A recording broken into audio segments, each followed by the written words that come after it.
welcome to Follow Everton. This is a pre-match for a match that we're at the top of the middle. I would have to say. I think it was like six teams on 38 points or thereabouts. Where it's quite sunny in Liverpool, clearly, as Corey's showing us with his lighting here. So things are generally looking up. How are you feeling, Corey?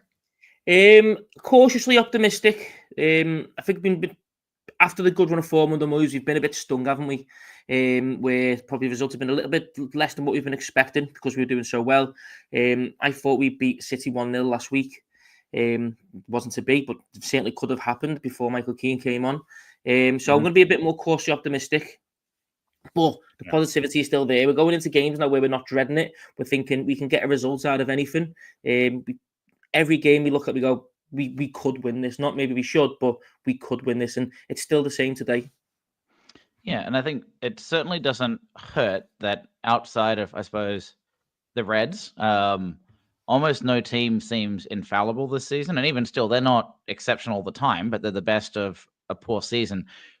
And Chelsea are very much like that. They had a really strong start and just faded around Christmas. They're still in the European hunt, but tactically, they have a lot of possession. They can't break teams down. And if you play a low block against them, they seem to struggle. They've got a lot of pacey players, as we know, but they aren't pulling up any trees either. And they're trying to get into the Champions League. They're quite going to be quite an unhappy, demanding fan base, and it screams smash and grab or just stay locked, stay tight, low block, 0-0 type of game. Actually, yeah, it does. I mean, look at it. Chelsea's past few results. They've had some poor games. Obviously the late comeback against Fulham. They got beat by Legia Warsaw, although they still went through on aggregates. The one against Ipswich where they were 2-0 down. If it wasn't for the Twanzebe own goal, they possibly wouldn't have come back that day. So they're certainly there for the taking. I think there's boos, wasn't there, in the previous game against Fulham? That's what I heard. Yeah, they're not happy with the keeper. Yeah. So the team or the squad in general, maybe there's a little bit of disconnect this moment in time. A lot of people say it's because they play too slow. So maybe if we can frustrate them, like you said there, a smash and grab. Our record against Chelsea isn't fantastic. We've not won in like over 25 years, 20 years, something like that at Stanford Bridge, at least in the league. So that's disappointing. But what I would say is we're in a much better place now than what we were when we drew 0-0 with them earlier on in the season. So they're certainly there for the taking. I think we will have to frustrate them today. Probably a reason, and also because he likes him, why the Corey is still playing. I know a lot of people want Alcaraz to get some starts in the number 10 role. Well, that's probably why, just to pad out that central midfield, he can still do that dual role. Hopefully frustrate the Chelsea team. And yeah, they've got some really, really attacking players going forward. Pedro Neto is an exceptional winger on his day. He's probably the man who can really turn the screw, other than Cole Palmer. But the two in central midfield, if this is who they play, Caicedo and Enzo Fernandez, is where they're really strong. They're both energetic, they're both technical. Caicedo especially, he really runs that central midfield. So I think the Corey will be a big component in that. He'll drop deep a lot more than usual to protect and aid in that midfield. Yeah. So before we go into the Chelsea lineup, which we certainly will as well, let's bring up the Everton starting 11. There was a lot of concerns over Keane, but they can be relinquished, vanquished, whatever you'd like to say.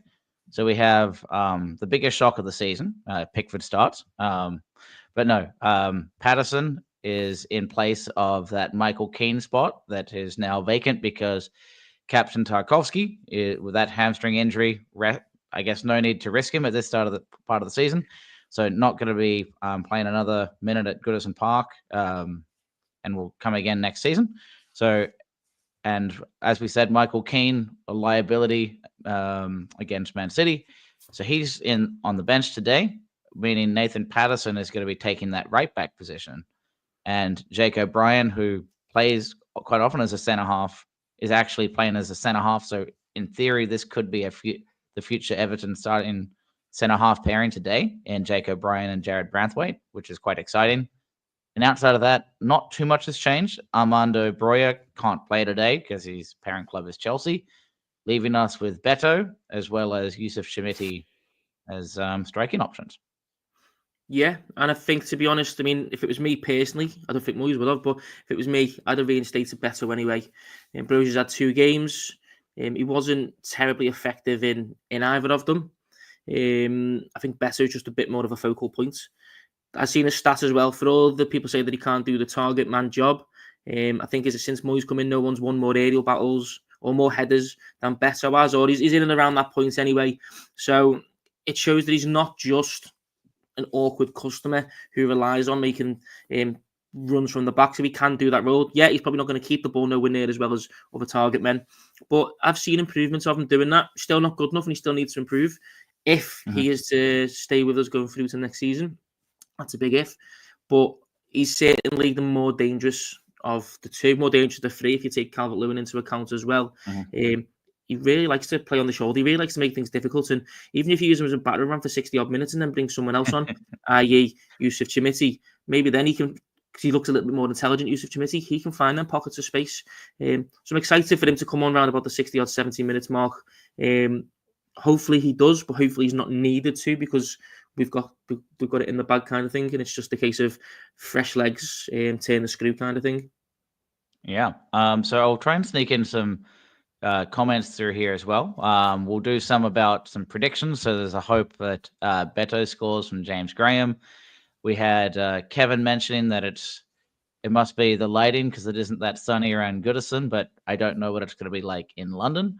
There's some general optimism. At the beginning, there was some fears that Michael Keane's going to start, and they don't want to see him on the pitch today. But there's a reason why he's an option. He's fit and available, but you could tell that he was a touch off it. And what would really scare me is a high line and Nicholas Jackson and Cole Palmer running at Michael Keane today. So hopefully we don't set ourselves up in such a way to be left vulnerable to those situations, and maybe we'll be fine.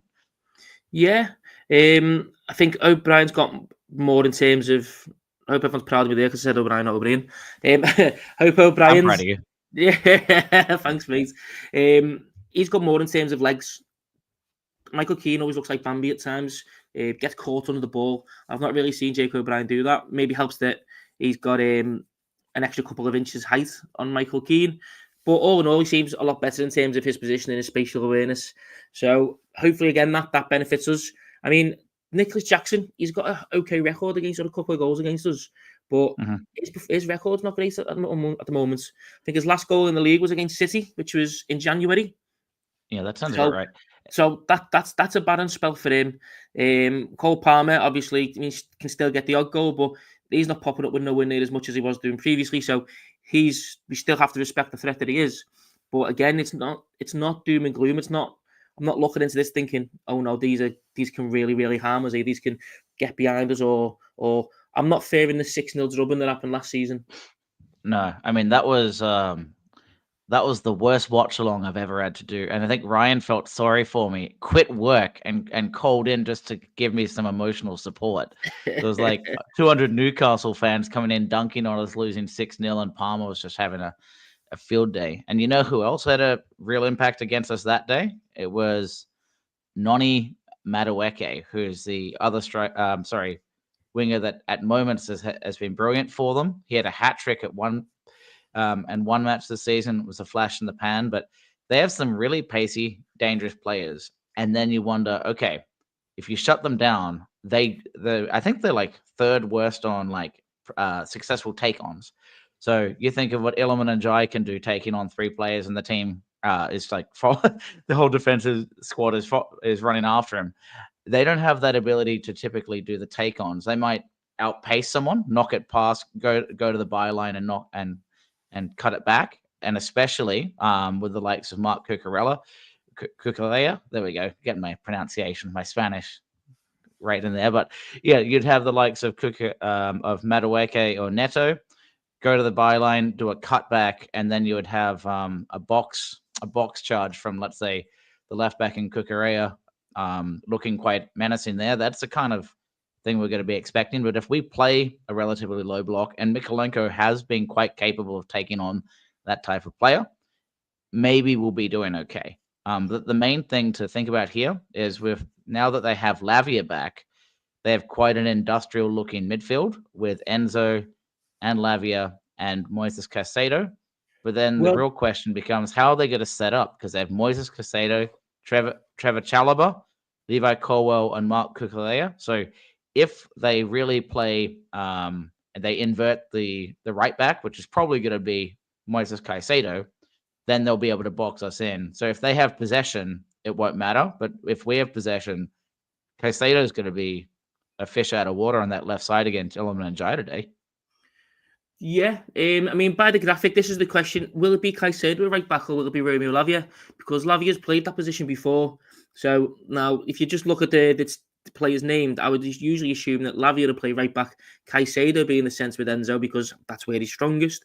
But obviously, you go based off this graphic, it does look like Caicedo may be the one playing right back. I personally think it'll be Lavia who plays right back, to be honest. But he's got probably a bit more experience there than Caicedo does. He's not the same player either. He's got a good turn of pace for the position that he plays. For right back, not necessarily, but we've seen that's not needed per se in the Premier League. Jake O'Brien's not rapid, and he's been very, very solid in the right back spot. So it's a case of, can his positioning really hold out well enough, or can we take advantage of that? That is something I'm hoping we can do. Certainly hope we can double up. Mykolenko maybe gets forward a little bit more than usual, still being wary of the threat that Madueke possesses. But if we can double him and Ilman and Jai up on that left-hand side for whoever plays right back, like you said there, we could hopefully have a lot of joy, exploit the space that hopefully is there as well. Yeah, and I don't imagine we're going to have a whole lot of possession. That's not the way that Enzo Maresca wants them to play. They could have a chance to have a counterattack or just run up the field, and they're told, "Nah, don't risk it." So there's a good chance they're not going to be held out of position, or we don't have many opportunities for it. It's more like off a corner kick that doesn't work out well for them, or Idrissa Gana Gay wins it in the middle. Their rest defense is caught out, and we just charge up on the left. I will answer Chris Rupert's question. So I've moved back to Australia. So I'm in the same time zone as Adam, which makes it 7 p.m. here. So most of the content you'll see me doing now, especially this morning content, because it's a lot easier at 7 p.m. than it is 2 a.m. to get up to do the night game. So that was a pretty rough one for the Merseyside derby. I'll give you that one. Yeah. But anyway, I will flip it over to the likely lineups before then Corey can go from there. So this is how we're gonna. Let's see if I can get this right. Here we go. Smashed it. Yeah, so we're gonna have Patterson for us. I think not a shock at all. Abdoulaye Doucouré is probably going to be playing quite deep, and unless Chelsea play possession from the back, and then he'll be part of a blocking front four at times with Idrissa Gana Gay and James Garner, who I think has really stepped up in recent weeks. And credit where credit's due, I think Jack Harrison has been similar. But if they want to play out from the back, we might try and shut them down. But I think that's a little risky. But our squad is not really what's in question here. It's what do they do with the likes of Lavia, Caicedo, and Madueke to me, and the rest of their squad is relatively settled. Yeah, there's no surprises there really, other than obviously the right back spot. As we said, Wormy Spoons mentioned it. The wings are probably going to be the issue today. Yeah, they're fantastic in the midfield, but the Corey coming in with Garner and Gay should hopefully help us nullify that threat. It is the wings. So I've mentioned that Pedro Neto is probably the most dangerous player outside of Cole Palmer. Yeah. On his day, he's fantastic. He's got blistering pace. He can take a man on. Madueke is fantastic as well, but a lot more inconsistent. But he's still got that magic in him. As long as Mykolenko concentrates, he's very good at playing against them players who want to cut in on their left foot, them inside forwards or inverted wingers. So I'm hoping that him with Njai's doubling up, especially with the right back being a weak point, will hopefully help us there. It's our right, their left that is probably the most contentious part. Nathan Patterson coming in, want him to have a good game. I think he is better going forward than he is going back. So it's nice to see that, because it will maybe allow a bit more space for Jack Harrison to cut in on his left foot instead of just shimmying over, just out of play, essentially, is what happens all the time without someone to run into the touchline to create space for the Garner and Doucouré to be in there. Yeah. Exactly, yeah. But going the other way, Kukurea likes to get forward. He's technically he likes to drift in. And Pedro Neto is very, very pacey. So Jack Harrison probably the right person to have. I know a lot of people don't like him. He's still not been great, but his defensive contribution is probably the main part of why he's there, and the fact we've got no one else. But I think him there, I'd probably choose him over McNeil today, even if McNeil was fit. So, like I said, to protect Patterson, he'll probably play like a right wing back role, Harrison, while Patterson plays the right back role, if you know what I mean. Yeah, I do. Or even if it's just doubling up and there's basically Harrison's almost marking Patterson, or Patterson's marking Harrison, and Harrison's marking Neto, because as Adam's bringing up here, I think that's going to be. I mean, we know Neto is a brilliant deliverer of the ball, so he was leading the assist before he got his injury at Wolves last season, so we know what kind of influence we can have there, and he can run at players. And if Patterson isn't fully paying attention, and he's 1 second too slow, Neto's behind him, and Jake O'Brien's trying to cover, and that's all of a sudden where we get opened up, where you have Cole Palmer and Jackson for cutbacks. So that's where I think their inroads are going to be today.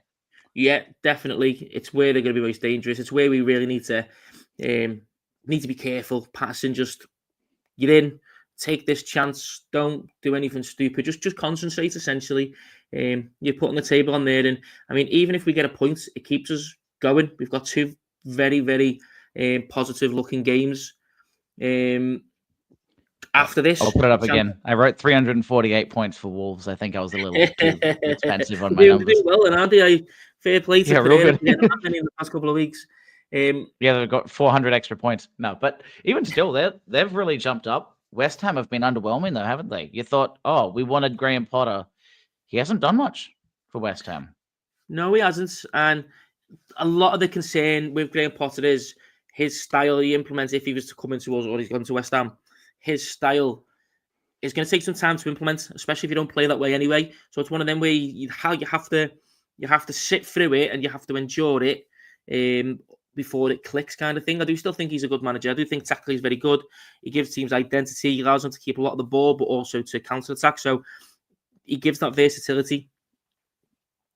I think West Ham will be a lot better than under him next season. However, I also think we'll be a lot better than we are now under David Moyes, especially if we get at least one right winger, ideally two with pace, and we find a way to score goals, whether that's improving better or whether that's a star striker as well. Yeah, so I mean, I'm sure we're going to have a whole lot of content between now and the start of next season when it comes to who do we want in, who do we want to get rid of. It sounds like we want a new long-haired Jack on the right wing, according to Adam Romano over there, who really seems to is asking questions about Grealish, who's out of favor. But sometimes all you need is a new manager, new opportunity. But look, I think the real question or thought today, which I'm excited to see, this could be, and Ryan will interject and say, not good enough, not good enough. We need better fullbacks. We need 200 million quid signings at fullback, so he's happy with Everton, right? But for right now, Nathan Patterson, he gets an opportunity until it's his to lose, and I forget who in the comments said that at the beginning, but someone brought up it's his to lose. Let's see if I can find it here. Mark Foster. So Mark Foster brought up it's his place to lose now. Coleman will likely start versus Saints, but other than that, it's time to see over the next 3 weeks. So yeah, I think Coleman needs an honorary goodbye at Goodison, or just goodbye in general. And against the Saints, even if we give up 3 goals, I think Saints are giving up 4. So look, that's going to happen. But this is a great opportunity right now for if we can keep Branthwaite, great. If not, we get to see how well we could hypothetically do with Branthwaite and O'Brien there in the middle. Mikolenko's likely staying. And if Patterson stays, now's his chance to prove it. Yeah, so it is. That's it. It's his make or break. It's his opportunity. He needs to take it. His future's in his hands now. In terms of these next 4 games, so he has to take it. He has to show that he can be defensively smart, because that's where I think a lot of managers have lost the trust in him, is because he's made a couple of mistakes defensively. So he has to show that he can do that. He looks like he's filled out this season. If you look at him, he looks a lot stockier. Yeah. That's what happens when you're on the bench. You're not doing Yeah, the same just running. just sat this cannon on the Ben and Jerry's on the bench. No, that's not a dig at his weight, by the way. But he does. He look like he's built up. He's filled out a little bit. So it would have been nice to see him. Nice to see him get some more game time this season. It's not the case, but he's got 4 games to maybe put himself in the manager's thinking. If he's not going to be that guy, then we need to sell him. But it's his chance. Some players can have a ton of time, and then it just clicks for them. Mikalenko, I think, he's going to be here next season. I ideally would like to upgrade on him with a creative fullback at the left side, or a wing back if you want to call him that. I've got my own ideas of who I'd like, but winger, striker, and a number 10, especially if Alcaraz doesn't stay, are probably the most important positions that need to be replaced. And right back if Patterson isn't the guy. And at least for the time being, I've been satisfied that Mikalenko under Moyes he's advanced, he's delivering early crosses, and his crosses seem a little better. I read that as Moses the prophet before, but it's some fun in the chats here. But Emma's got and this is always the tricky part when you're not behind the scenes, seeing what's going on, and this is partly where we can talk about billionaires coming to Everton, Jason Kidd getting involved, and you go, how does that really influence anything? We can pretend to know what that's going to do, but until we see it all shaping up, it's a lot of hype and conversation. But back to this, 4th manager, if Moyes can't get anything out of him, and he's developed excellent fullbacks at his time, he brought up Coleman, he brought up Baines. If he can't get anything out of Patterson, it is time to get rid. So we're about to find out, Emma. I agree with that. I don't think it's that, because if you consider the managers that, I think Lampard actually liked him and tried to play him. Benitez did not like him, but Benitez didn't have a clue. He was very, very defensive, and very much the same with Sean Dyche, just with less animosity towards him. He clearly did not fancy Patterson. There's obviously been a lot of soap action drama going on behind the scenes that we've all heard in the news, and I just think that I don't think he just fancied Patterson in general. He fancied his style of play. He wanted older heads, defensive players. If he had his way, Branthwaite would have probably never had the game for him as well. So I wouldn't necessarily put that on Nathan Patterson, the Benitez and the Dyche side of things. But this is his 4th manager, and this is basically this is the final litmus test for him to see, are you going to be that guy? If you're not fancied by Moyes come the summer, then he will have to go and pursue his career elsewhere. Yeah, maybe he can join the new Rangers man in Kevin Thelwell. Yeah. Do you know what, mate? He'd happily take him there back to Rangers. And he could probably do with someone like that at right back now. Taverni's getting on a little bit. So potentially that'd be his chance to really fight back for his place. I'd take Ait-Nouri too. I would, but the amount he costs to be ridiculous. I go on about him all the time. There's a lad at Club Bruges called Maxim de Kuiper who he reminds me a lot of Baines in that he's not rapid and he's not like ridiculously strong, but his technical ability is fantastic. Like he can play as the left wing back on a 5, or he can play as left back. He's got enough defensive nous about him that he's good enough. But going forward, he's fantastic. I think he's like the assist leader in the Belgian league at this moment in time. If anyone watching when he played City put that high press on them. The ball come to him in the air, and he just literally lifted his foot up and just looped the ball to someone. Really calm, just from that left back position into midfield. I think technically and psychologically, he's an exceptional left back. I think he'd be available for about between 20, probably around 20, 30 mil. But that's not going to be a priority position for us. I think right wing is probably going to be the most important one. Striker, number 10, probably do with another central midfielder as well. And honestly, based on what we saw when Michael Keane came in at the weekend, we probably need a different centre half, unless we keep Branthwaite and don't start O'Brien at right back. We'll need some cover there, because we're not going to. Holgate's gone, relief, and Michael Keane will be gone. So we're quite short there unless there's someone in our youth system, which I don't think anyone would be match ready. No, it's in centre back, you mean? Yeah. Yeah, the close we've got is young Reece Welsh. He's around about 20 now, I think he is. Yeah. He's the captain for the under-21s, and you know what? You can tell he's a captain. You can tell he's got a lot more experience than some of the other lads, but he's only had Mhm. 3/4 of a season, half a season at I think it's at League Two or non-league level. So Yeah, he's I probably not haven't going to gotten to be. see him play other than against Salford, where he struggled mightily there when he teamed up with Tyler and Yango in his failed experiment. When those two played together, they gave up 3 goals in very quick succession. But granted, that's one match, warm up of the season. But hopefully he's coming on leaps and strides, as you're saying, Corey. But really, you want to have a more proven player in that spot if there's any injury. Tarky's getting older, hamstring injuries, what have you. That's only going to get worse for him. Yeah, definitely. Once you have an injury like this age, then yeah, you start to feel it more and more. It's been fantastic. I mean, was he 3 games away from breaking the consecutive starts record or something like that? Which would have That sounds happened. about right. Which would have happened at the final game at Goodison. What a way to kind of clinch that record that would have been. So it's a massive shame. Yeah. I've been a critic of James Tarkowski at times, but I can still appreciate the level that he's put. His partnership with Jaron Branthwaite's been fantastic. So it's a massive, We massive needed shame. someone.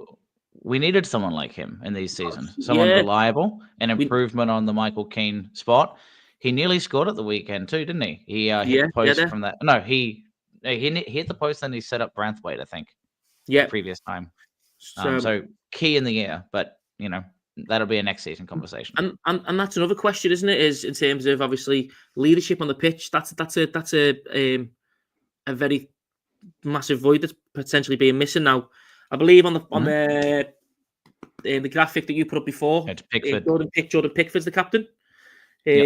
So which in my mind is only right. I know a lot of people want an outfield player, but Pickford. I would like Idrissa Gana-Gueye, honestly. I think he would be maybe better for being able to go up and challenge. I could just see Pickford charging up the pitch, having I want to talk to you, ref. I don't really agree with that foul, haha, and they has to bolt back. Gana-Gueye's right in there doing the battling and the cheeky tackles. So he'd be a perfect spokesperson, and he's a quiet leader for a lot of the players, especially from the Muslim contingent. We've seen that from time to time. He took Danjuma under his wing, and he has that ability to bring out players. So I would love to have seen him have the armband, but maybe he doesn't want it. Yeah, well, he had the armband on the weekend, didn't he? Was it this week or last week? Yeah, he was at the armband when Tarkowski went off. So I think you're right. I do think Pickford is probably the number one leader in the team above Tarkowski because he was the captain before he come in. But as an outfield player being out there, you are right. I think, especially with the rules now where only the captain is allowed to talk to the referee, it makes it you kind of it's a marginal gain that the opposition have if they can have someone in the referee's ear all game, whereas we've got Pickford who, don't get me wrong, he would sprint, he'd probably knee slide all the way to the opposition box to have a go on the referee for a penalty. He would, wouldn't he? You could see, and he'd probably make that knee slide in one go as well. And that he would do that, but it just helps a bit more if you've got the central midfielder or an outfield player who's able to. You can hear him talk from like the halfway line, can't you? He'll just yell at the ref and he'll be like, "What's that, mate?" Yeah. Well, you could also, as Awesome Knight says, give it to the oldest, but I don't want to give it to Ashley Young. And granted, he actually has been like we can give him as much flack as we do, but he's been professional for us. But he shouldn't be captain. You need someone that's long term, and even Gana-Gueye, he's been here long enough to get it. Yeah, I mean, look, age doesn't necessarily mean wisdom. Doesn't necessarily mean you're correct to be a captain. You know what I mean? I'm older than a lot of people where I work, and I'm an idiot. I like to think I'm getting smarter, but I was just a dumbass in my youth. What am I gonna say? No, yeah, do you know what I mean? So if you've met some of my family, my uncles over my days now, age does not mean wisdom. Yeah. So, all right. So we've got what are we? Looks like we've got some official follow Everton support here on the chat, but we've got about 5 to 10 minutes remaining before we all close up. Have a mid-morning tea of various strengths for you guys in UK, or maybe I have something a little bit stronger than that over here at 7:30 at night. What are your thoughts? Let's get some predictions in, Corey, for you guys, for everyone in the chat as well. What type of result do you see happening today? See 0-0. I'll be honest. I see a board draw.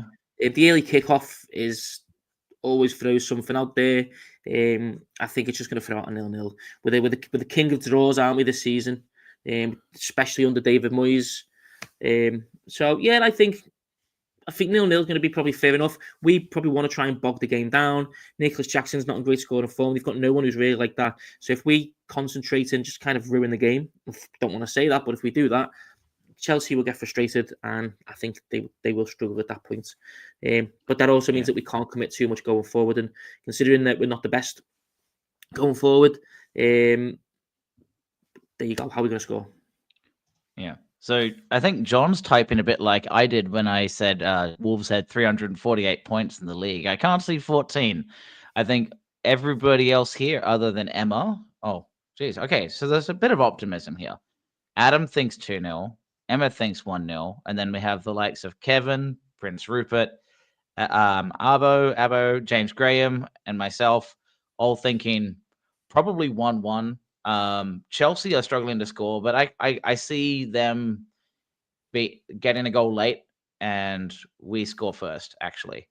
And relating to watch along, we just got a new TV at the new house, so I'm gonna just actually enjoy watching a match in my new place. And maybe I'm here for another week, so maybe I do a watch along for Ipswich.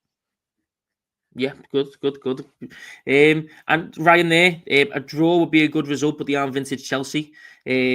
Which he's right. That's it. Like I said, it's not the Chelsea of that we faced earlier on the season. Even they are a lot tentative. They're struggling to score. Teams that have gone, someone's got leads. Look at Fulham, Ipswich. So there is a chance there for us to win. I just think, and I wouldn't be surprised if we do win. I just think it will be I just think it'll be a draw. I can't see too many goals in this one today. Yeah, Ryan really wants me to do a watch along, doesn't he?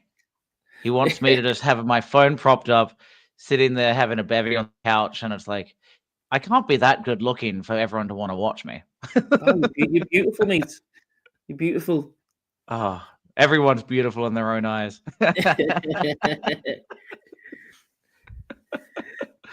Maybe Adam can do it, but he's up on site. But maybe if it's a quiet night shift, he can do it from his donga. We'll see. What's a donga? So think of it sort of as and Adam will probably correct me on the terminology. Think of it sort of as a pop-up trailer where it's like a row of like little one-bedroom, almost like apartments that are made out of like this, I guess, sea container type design. Yeah, I know So what you out mean, in yeah. rural areas, they'll have them slightly elevated off the ground. Everyone's got their own aircon unit, little mini fridge, and that's where they stay in or sleep. So it's like shipping containers, but like uni dorms kind of thing. Yeah. And Adam's just really resonating with the Australia chat here, I think. The spot on. Is it anything else you see happening today? Anything stand out to you that we've not touched on yet? I mean, I'm going to be watching the combination of Patterson and O'Brien against Neto like a hawk, and I'm quite curious to see if James Garner and Garner Gay can compete when they have the likes of Lavia, Enzo, and likely Moises Caicedo boxing in the midfield, and can they do it? Yeah. Or how can we keep up in there? And I doubt it, but we'll see. No, I get what you mean. I think that there's the potential's there for us to do it, but it is going to be a slog, I think. Braithwaite may have to step up at that point and support a little bit more, push the midfield a little bit more. But yeah, the midfield is 100% going to be a big battle. And like you said, that left-hand side of theirs, right-hand side of ours is also going to be where the game is won and lost. All right. Who do you think is going to score? Oh, you said 0-0, so It said 0-0, yeah. I don't see other than Beto, to be honest, scoring if we do score. You think better? Yeah. I'm trying to be honest though, we've had a good record against them where past couple of games we've played where someone young has always scored, haven't they? Ellis Sims, Jared Braithwaite. So Sarah McBurnham comes on, gets a goal. Yusuf That Chimiti seemed like the slowest goal of all time. Yeah, I could actually see Chimiti getting his chance. But yeah, when you think back, Ellis Sims's goal, it just seemed like the entire Chelsea side just stopped running and he just slowly ran past them. Like his arms were moving, but his legs weren't. And it was like that was an amazing 1-1 result. I would take a draw today, absolutely, and I would love to annoy Chelsea when they want to get back into Europe. They can spend billions and not get what they want. I would really enjoy that. Yeah, definitely. All that money they've spent, all that noise, especially when they could have gone top of the table earlier on in the season, like they looked like they were going to really, really push away. To kind of bring that down to earth would be fantastic. I've also got one of my best friend is a Chelsea fan, so I'd be happy to ruin his weekend as well. Yeah. All right. Well, it's time for everyone to get prepared with whatever in whatever setup they want. If they're going to the game, out at a pub, or even just at home, time to go enjoy the match and see us. We're both on post match, aren't we, Corey? We are, yes. We'll see you all then.